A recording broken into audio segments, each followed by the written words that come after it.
A economia da lei e da graça desvia o coração dos homens da ambição e da inveja e o inicia no desejo do sumo bem, e abre aos desígnios do Espírito Santo, que sacia o coração do homem. O Deus das promessas, desde sempre, advertiu o homem contra a sedução daquilo que parece como bom, como comer da árvore, pois era atraente para os olhos e desejável para obter o conhecimento. Aqui nesse parágrafo, já vem falando sobre se nós se abrimos à lei da graça de deixar Deus administrar nossa vida, assim esse Espírito que vem de Deus vai nos conduzir, vai nos direcionar. E o catecismo aqui diz, duas palavras que me chamam a atenção. Desvia o coração dos homens da ambição e da inveja.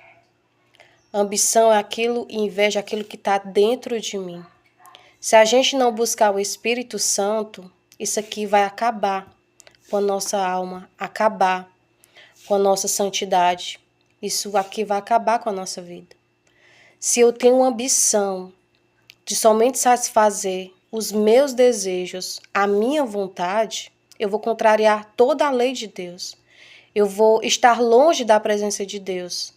E diz aqui mais, olha, que quando nós nos afastamos disso, aí inicia o quê? O processo do sumo bem. O sumo bem é Deus. O sumo bem é se abrir à graça de Deus. E diz que a partir disso, o Espírito Santo ele vai começar a trabalhar na nossa vida. Se a gente se afasta da inveja, das desordens da nossa carne, dos nossos desejos, a gente vai se abrir à graça de Deus. Por isso que muitas vezes os santos dizem, que quanto mais você sacrifica a sua carne, mais o Espírito Santo te fortalece. Por quê? Porque ali você está dizendo que não é os teus desejos que mandam na tua vida, que nem você mesmo manda na tua vida, mas que a vontade de Deus te conduz. Por isso que se chama sacrifício. Porque a gente muitas vezes quer, mas vai ter que sacrificar para que o Espírito Santo haja dentro de nós. E aqui diz mais, olha. A inadequação entre o querer e o fazer indica o conflito entre a lei de Deus, que é a lei da razão, e a outra lei que me aprisiona na lei do pecado que está nos meus membros. São Paulo, ele dizia isso, que a nossa carne, ela quer totalmente o contrário do que o Espírito de Deus quer. Por isso que uma pessoa que não busca o Espírito é uma pessoa que facilmente vai cair de novo nos mesmos pecados, vai contrariar a vontade de Deus, vai se perder espiritualmente. Por quê? Porque é seus desejos que estão te guiando, a sua vontade, aquilo que ela pensa que está movendo ela. E quando o Espírito Santo ele age na nossa vida, a gente começa a pensar diferente, a agir diferente, porque é esse Espírito que nos conduz para o verdadeiro bem e bom, que é o Espírito de Deus. E que a lei da razão é a lei do Senhor e não a nossa.